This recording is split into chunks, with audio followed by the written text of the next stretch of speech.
જય શ્રી કૃષ્ણ બધાને, Har Har Mahadev. Welcome to our new blog. તો જો અત્યારના 11:30 2-3 મિનિટ બાકી છે. અરે 7 મિનિટ બાકી છે, 2-3 મિનિટ નહીં. અને અહીંયા બહાર તમે જોઈ શકો છો કે તડકો આવે છે અને પછી જતો રહે છે, વાદળછાયું થઈ જાય છે. અને અહીંયા જૈમિક પણ એનું કોમ્પ્યુટર લઈને બેસી ગયો છે, લેપટોપ લઈને એનું કામ કરવા માટે. કેમ જૈમિક? અને આજે છે રવિવારની 5મી તારીખ. તો આપણે નવરાત્રિ પછી આજે બ્લોગ બનાવી રહ્યા છીએ. આઈ હોપ કે તમને બધાને મારા બ્લોગમાં મજા આવતી હશે જોવાની. અને તન્મયની એક્ઝામ ચાલુ થઈ ગઈ છે એટલે એ પણ વાંચી રહ્યો છે. કાલથી એની એક્ઝામ ચાલુ. અને અહીંયા બની રહ્યું છે દાળ ઢોકળી. તો અત્યારે દાળ ઉકળી રહી છે જો. પછી ભાત પણ થઈ ગયા છે અને આ લોટ બાંધીને રાખ્યો છે. હવે આપણે ઢોકળી વણીને પછી કાપીને અંદર નાખવાની છે. તો એવું છે. અને અહીંયા આગળ બધી પસ્તી ને બધું કાઢ્યું છે. જો જોઈ શકો છો કે થોડુંક કામ હવે કરતા રહીએ છીએ દિવાળીનું. અને આ બધી પસ્તી કાઢી છે તો બધું સામે મૂકી દઈશું. અને કાલે અમારે ઓલમોસ્ટ ઘરની સાફ સફાઈ કરવાનો શુભારંભ કરવાનો જ હતો, પણ અલ્પેશના માસી ગુજરી ગયા એટલે અમારે ગાંધીનગર જવું પડ્યું. એટલે કાલે બ્લોગ પણ નથી બનાવ્યો અને ઘરનું કામકાજ પણ બધું રખડી પડ્યું એવું થયું છે. કેમ જૈમિક, શું શોધું છું તું? માઉસ તન્મય લઈને આવ્યો તો જોઉં છું ક્યાં મૂક્યું છે. તો ત્યાં અંદર નથી ઓલા એમાં માઉસ ક્યાં મૂક્યું છે ત્યાં? તો ચલો હવે આપણે ઢોકળી વણીને હા તમને બધાને દર્શન પણ કરાવી દઈએ આજના. તો અહીંયા જોઈ શકો છો જય બ્રહ્માણીમાં. જો સેવા થઈ ગઈ છે આજે. અને ઘરમાં તો બધાને શરદી થઈ ગઈ છે બરાબરની. મને, જૈમિકને, તન્મયને ત્રણેયને શરદી થઈ ગઈ છે. છીક ઉપર છીકાયા જ કરે છે. દવા લાવીએ છીએ તો પણ ફેર નથી પડતો. કંઈ નહીં, હવે એવું લાગી રહ્યું છે કે ઉકાળા બનાવીને પીવું પડશે.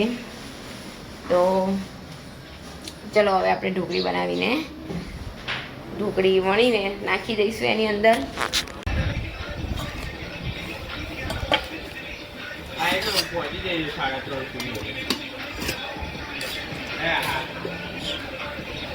ટાઈમ હોય એક જો અત્યારના વાગી ગયા છે 3 માં 5 મિનિટ બાકી છે. અને અમે જમી કરીને નવરા થઈ ગયા છે ક્યારના. અને ટિફિન પણ બની ગયું, અલ્પેશ જતા પણ રહ્યા. અને અહીંયા જૈમિક તૈયાર થઈ ગયો છે, જોઈ શકો છો. ક્યાં જાય છે જૈમિક? પણ નહીં, શું કરવા? કાર્યક્રમ RSS નો શાખાનો કાર્યક્રમ છે, જેને 100 વર્ષ પૂરા થયા છે એટલે બધાએ ભેગા મળીને કાર્યક્રમમાં જવાનું છે. કેમ? તો જૈમિક જોઈ શકો છો, એની ટોપી પણ હતી ને. ક્યાં ગઈ બેટા? હા અહીંયા અરે અહીંયા આ રે ટોપી. જો ટોપી પહેરતું એટલે આપણા બધા જોઈ લે કે જૈમિક કેવો લાગી રહ્યો છે ટોપીમાં. એ જો મસ્ત લાગી રહ્યો છે બાકી. અરે હા તૈયાર થઈ જાઓ ચલો, એને મોડું થાય છે. જોડે શિવમ પણ જાય છે ને તન્મય નહીં જતો, કેમ કે તન્મયની એક્ઝામ છે કાલે એટલે વાંચવાનું હોય. આજે તન્મય વાંચીને અંબી હાલ જ અહીંયા બહાર આવ્યો. કેમ તન્મય જમવાનું બાકી છે? જમવું નથી? તો ક્યારે જમીશ? અને તું ભાઈ ફોન કરી દેજે મને તારા કેમનું જમવાનું, તો મને રસોઈ બનાવતા ફાવે. સાંભળ્યું? પછી એક તો બહુ બધું બનાવી દે ને પછી કોઈ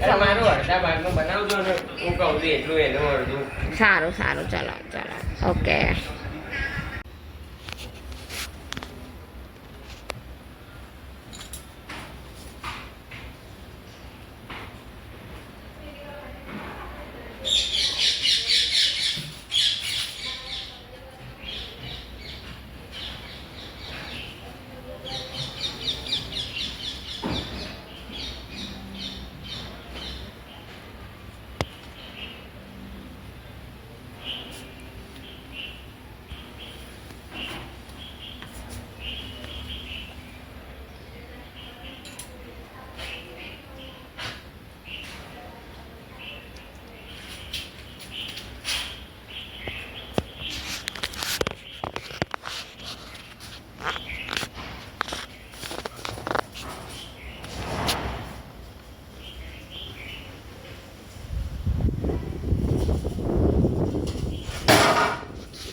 આપણે બનાવવાનું છે આજે તેલ, તો એની માટે અહીંયા જાસૂદના ફૂલ મંગાવી દીધા છે.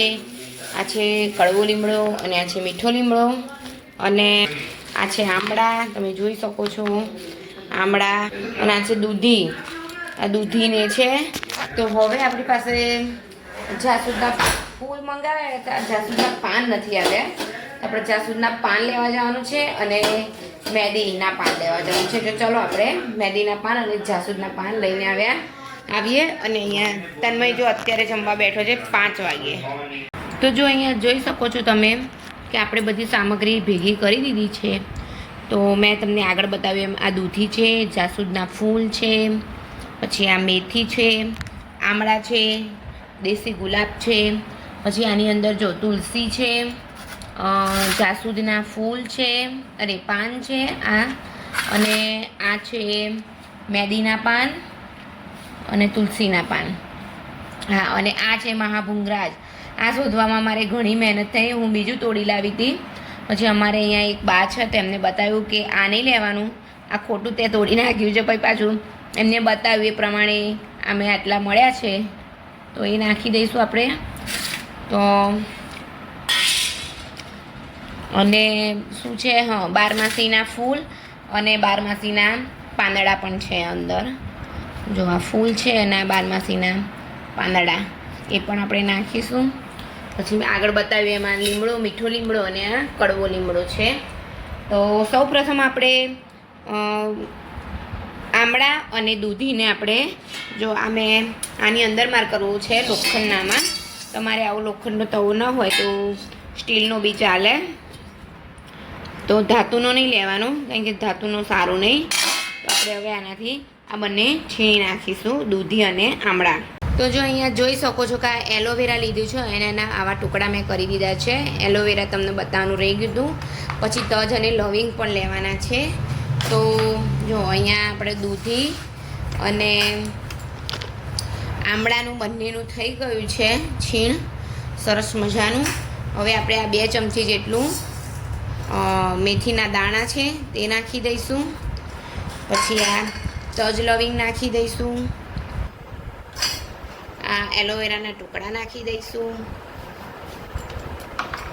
પછી આ મેં ફૂલ લીધા છે જાસૂદના, એ જાસૂદના ફૂલ પણ લઈ લઈશું આપણે. એની આ ડાળી પાછળનો ભાગ હોય એ કાઢી નાખવાનો છે. તો જોઈ શકો છો આવી રીતે.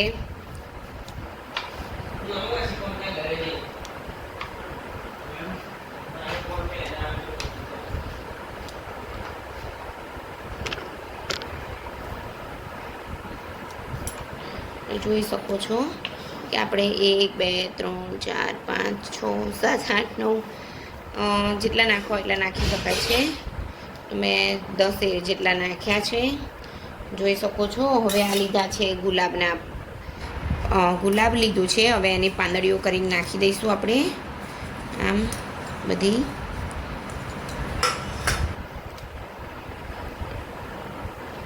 આ છે દેશી ગુલાબ.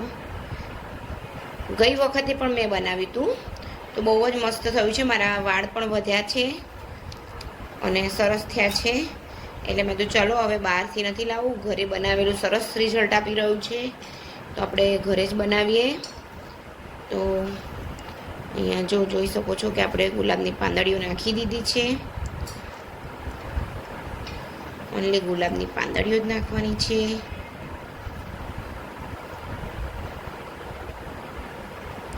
અને હવે આપણે નાખીશું આ જાસૂદના પાન, એની પણ આ દાંડી એમ તોડી નાખીશું અને વચ્ચેથી કાપી નાખીશું.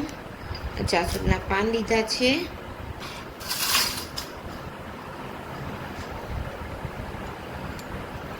તો અહીંયા જોઈ શકો છો કે આપણે જાસૂદના પાન નાખી રહ્યા છે. તો અહીંયા જોઈ શકો છો કે જાસૂદના પાન નંખાઈ ગયા છે. આવી રીતે મેં વચ્ચેથી કાપીને નાખ્યા છે. હવે આ છે બારમાસીના ફૂલ અને એના પાંદડા, અને આ છે તુલસી, તો તે પણ નાખી દઈશું આપણે. તુલસી ને બારમાસીના પાન.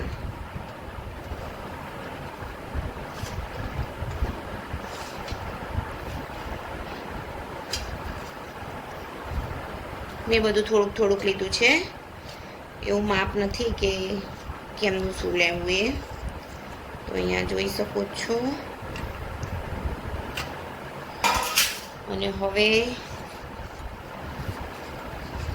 નાખીશું આપણે. તો આની અંદર છે આપણે આ લીલી મહેંદીના પાન જોઈ શકો છો, તે નાખી દીધા છે. અને આ છે મહાભૃંગરાજના પાંદડા, એ પણ આપણે આ દાંડિયા સાથે નાખી દઈશું. આ મેં શોધવામાં મારે બહુ વાર થઈ, એમાં મોડું થઈ ગયું છે, તો આ બધું નાખી દઈશું આપણે ધીમે ધીમે બધું જ.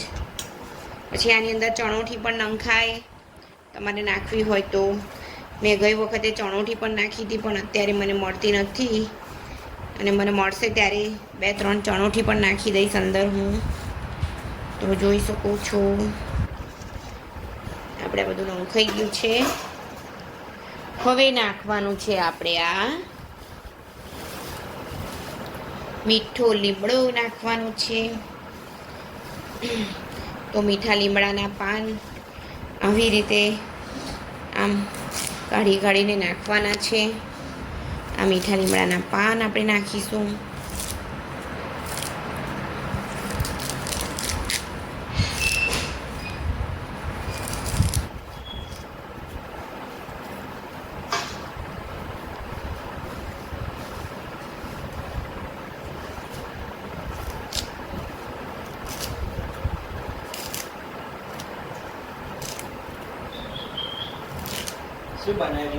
આ તેલ બનાવું છું. તેલની તૈયારી. આ મીઠા લીમડાના પાન નાખી દીધા છે. બસ આટલા ઇનફ છે. હવે આખું ભરાઈ ગયું છે. હવે આપણે લીધો છે આ કડવા લીમડાના પાન, તો તે પણ આની અંદર નાખી દઈશું. આજે આ વખતે મારે આખું બધું ભરાઈ ગયું છે, જોઈ શકો છો તમે. કચરો આવતો હોય એ આપણે કાઢી લેવાનો અલગથી.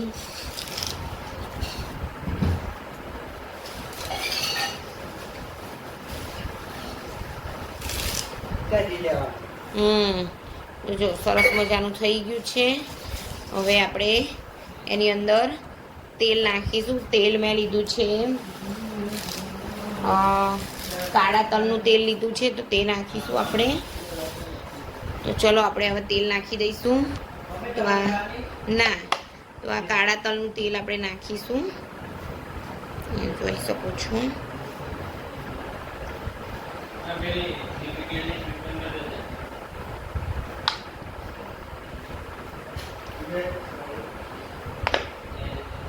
આવી રીતે મેં લાઈન રાખ્યું હતું. બધું નાખી દઈશું આપણે.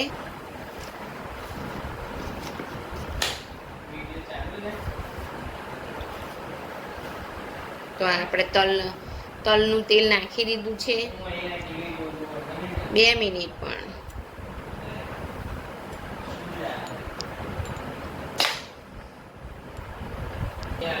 તો જોઈ શકો છો કે હવે આ છે દિવેલ એરંડિયું તેલ જે આપણે કહીએ છીએ તે. હા, એ નાખીશું આપણે. અને મૂકી દે. Oh my God. તો આપણે આની અંદર થોડું ઘણું એરંડિયું તેલ પણ નાખી દઈશું. હા, ચલેગા. તો એરંડિયું તેલ નાખીશું છે. પછી આપણે નાખીશું આ છે કોકોનટ ઓઇલ, એટલે કે નારિયેળ તેલ, એ પણ નાખી દઈશું. જોઈ શકો છો કે આપણે પેરાસુટેમોલ પણ નાખી દીધું છે અંદર. તો આની અંદર 3 તેલ નાખ્યા છે. વધારેમાં વધારે 500 ગ્રામ જેટલું મેં કાળા તલનું તેલ લીધું હતું. પછી 100 ગ્રામ જેટલું મેં એરંડિયું તેલ નાખ્યું છે, અને 100 ગ્રામ જેટલું મેં પેરાસુટેમોલ નાખ્યું છે, એટલે કે કોકોનટ ઓઇલ નાખ્યું છે. હવે બધાને આપણે મિક્સ કરીને હલાવી દઈશું. અમારે થોડુંક સાંકડું પડ્યું છે, કંઈ વાંધો નહીં. હવે કારણ કે આનાથી મોટું મારી જોડે છે નહીં, છે પણ પેલું સ્ટીલનું છે, પણ મને એવું છે કે હું આની અંદર લોખંડનાની અંદર જ હું કરું. તો જોઈ શકો છો તમે. હવે આને આપણે મિક્સ કરીને આખી રાત પલળવા મૂકી દઈશું એટલે બધો કસ તેલમાં બધો જતો રહે અને તેલ પણ મસ્ત મજાનું આપણું થઈ જાય.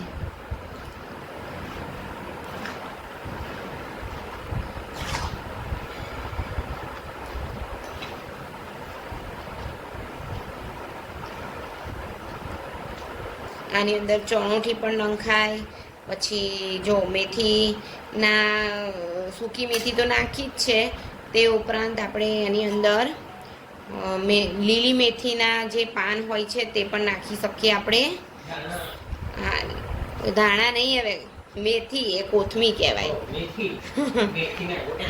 મેથીના ગોટા જે બનાવીએ એ લીલી પણ નાખી શકો છો આપણે આની અંદર. હવે આને આપણે આખી રાત રહેવા દઈશું અને કાલે પછી આપણે આને ઉકાળવાનું છે. તો ગઈ વખતે મેં બનાવ્યું હતું તો છે ને વાળ મારા લાંબા થયા છે અને સરસ થયા છે. જે ગૂંચ ગૂંચ રહેતી હતી વાળમાં એ પણ બંધ થઈ ગયું છે. તો જોઈ શકો છો.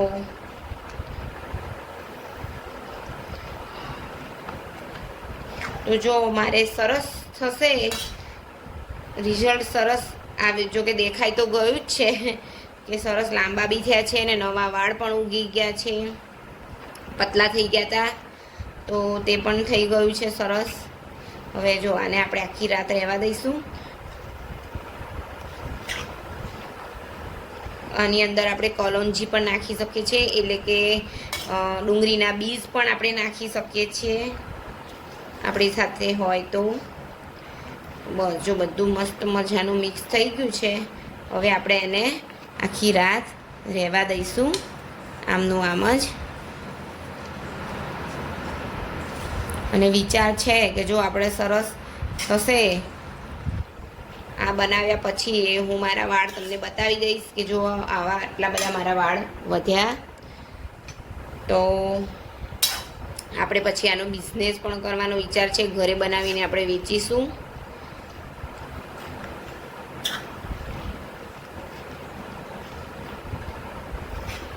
અને તમારા ઘરે આવી રીતે મારી જેમ બનાવવું હોય તે પણ બનાવી શકો છો.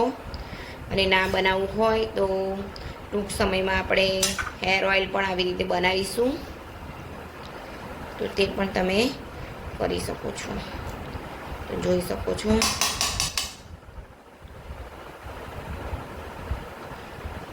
આપણું તેલ આવી રીતે હવે બધું મિક્સ થઈ ગયું છે, દેખાઈ રહ્યું છે. હવે આને આખી રાત આપણે ઢાંકીને રહેવા દઈશું મસ્ત મજાનું. તો જો જ્યારે મેં આગળ પહેલાં બનાવ્યું હતું તેલ, તો ત્યારે મારા વાળ એકદમ પતલા હતા, એટલે કે જો કે બહુ જ ખરતા હતા વાળ. તો માથું ધોવું ત્યારે પણ વધારે પડતા ઉતરતા હતા. પણ અહીંયા જોઈ શકો છો મારા વાળ વધી પણ ગયા છે અને હેર ગ્રોથ પણ થયો છે. મારા વાળ ખાસા આટલા બધા તો વધી ગયા છે, તમે અહીંયા જોઈ શકો છો. અને જે એકદમ પતલા પતલા હતા એની જગ્યાએ હું માથું જ્યારે પેલું શું કહેવાય ચોટલો કરો ત્યાં તો એક આંગળી જેટલું જ મારું એટલું થઈ ગયું હતું પતલું. તો હવે સારું છે. કેમ જયમિક? હે ને સાચું કેમ? આપણે પહેલાં માથા ઓળતા હતા તો કેટલા બધા વાળ, આ બનાવ્યા પછી તો બહુ બધા વાળ. જો અહીંયા જોઈ શકો છો બધા વાળ તમે દેખાય તો. વાળ ખાસા વધી ગયા છે, એટલા બધા તો વધી જ ગયા છે. અહીંયા જોઈ શકો છો. અને ગ્રોથ પણ સારો એવો થયો છે અને નવા નવા વાળ પણ અહીંયા બધે ઉગવા માંડ્યા છે. તો તમે પણ આવી રીતે ટ્રાય કરજો અને ટૂંક સમયમાં પણ આપણે પણ બનાવીશું. જો અહીંયા જૈમિક છે. જૈમિક જઈને આવ્યો છે RSSમાં. જે આજે શું કર્યું જૈમિક જી ગયો તો મારા દાદા કરોલી થી ગુરુ ગાદી ગયા હતા. હા, ઇન્ડિયાના. પછી એમનું કર્યું, શાખા લગાવી, પછી વ્યાયામ કરવાનું કીધું તો હું ગયો વ્યાયામમાં. પછી એ ઢોલ વાળાને બધું એને શું કહેવાય, સાંસ્કૃતિક કાર્યક્રમ કર્યો. ના, ખાલી ઢોલ વગાડીને આયા ને પાછા જતા રહ્યા. એવું કર્યું? સ્વયંસેવકો જતા હા હતા. હા, પેલી એ વખતની જેમ રેલી કાઢી હતી? ના, રેલી? સંચાલન નતું કર્યું. સંચાલન નતું કર્યું એમ ને? સંચાલન હા એ નતું. પછી અમે બધાને જેમ હતા ને એમ બેસાડ્યા અને બધાનો પરિચય કરાયો. પછી પેલા જે મહારાજા હતા એમને વચન આપ્યા કે કીધું કે તમે કેવું કામ કરો છો ને એ બધું. એના પછી મહારાજે ભાઈનું બૌદ્ધિક હતું એ ભાઈએ બૌદ્ધિક આપ્યું. પછી શસ્ત્ર પૂજન કરી પાછા આવતા. ઓકે, સરસ. ચલો. થોડું બીજું ત્યાં આગળ પાછું કામ કરાવડાય. હા હા, તો જૈમિક જો અહીંયા આવી ગયો છે અને અત્યારના 7:30 થયા છે. તો હવે હું ને જૈમિક બંને જમી લઈશું. તન્મય તો જો કે હમણાં જ 5 વાગે જમ્યું તો એ ના પાડી રહ્યો છે કે મારે નથી જમવું. મારા વાળ પણ તમે જોઈ લો, મસ્ત મજાના. તો આપણે હવે કાલે એને ઉકાળવાનું છે ધીમા તાપે. તો કાલ સવારના બ્લોગમાં કાલનો બ્લોગ આવશે, એમાં તમને જોવા મળશે કે કેવી રીતે તૈયાર થઈ ગયું છે આપણું તેલ. ચણોઠી પણ નંખાય ને ચણોઠીના પાંદડા પણ નંખાયા, પણ આપણી સાથે ચણોઠી નહોતી કે આપણે નથી નાખ્યા. અને બીજું તો શું, બસ બીજું કંઈ જ નહીં. મહાભૂંગરાજ તો બોલ, બીજા હું શોધી આવી. મેં તો બીજું બધું કંઈક તોડી લીધું હતું જૈવિક. પછી કપિલાબાને પાછું બતાવ્યું કે આ છે એમ. તો કપિલાબાઈ કીધું ના, આ તો બીજું કંઈક તોડ્યું જ તે. પછી અહીંયા આવ્યા ને તો 2-3 છોડ હતા, તેમાંથી મને બતાવ્યું. મને કે આટલું આમ તોડીને એક તેલમાં નાખવાનું અને આ બીજું છે ને એ રોપી જાય છે. તો મેં કુંડામાં રોપી દીધું છે બહાર, બીજા 2-3. તો ઓકે, ચલો, સરસ મજાનું આપણે હવે આવું થઈ ગયું છે. એ મહાભૂંગરાજનો છોડ તો ક્યાંક જ થાય છે, એટલે જ્યાં થતો હોય ત્યાં જ એને પણ ઓળખવો પણ જરૂરી છે. મેં બીજું તોડી નાખ્યું હતું એવું થયું હતું, પણ હવે મને ખબર પડી ગઈ કેવો છોડ હોય છે એનો એમ. તો ચલો, જૈમિકભાઈ તો હવે એ કે મારે મેગી ખાવી છે તો એ મેગી ખાશે અને હું પણ હવે દાળ ભાત પડ્યા છે તો અમે ખાઈ લઈશું. તો બસ આજનો વિડીયો હવે અહીંયા જ એન્ડ કરી રહ્યા છીએ. તો આજનો વિડીયો મારો ગમ્યો હોય તો લાઈક કરી દેજો, શેર કરી દેજો અને સબસ્ક્રાઇબ કરી દેજો. કોમેન્ટ કરજો. હા, કોમેન્ટ કરી દેજો પહેલા. તમે લોકો કોમેન્ટ બી નથી કરતા કે અમારો બ્લોગ કેવો લાગી રહ્યો છે, તમને મજા આવે છે કે નથી મજા આવતી, તો તે પણ તમારે જણાવવાનું છે. જો અહીંયા આગળ આ મેં આમળાનું જે છોલ્યું ને એનું કાળું કાળું થઈ ગયું છે, તમે જોઈ શકો છો. અને બીજા બધા પાંદડા તુલસી પણ નાખી સરસ મજાનું. કાલ સવારે આપણે ઉકાળી દઈશું તો કાલના વ્લોગમાં જોવા મળશે કે આપણું તૈયાર તેલ કેવી રીતે તૈયાર થઈ ગયું છે. તો ચલો, આવજો બધા, પોતપોતાનું ધ્યાન રાખજો. જય શ્રી કૃષ્ણ, હર હર મહાદેવ.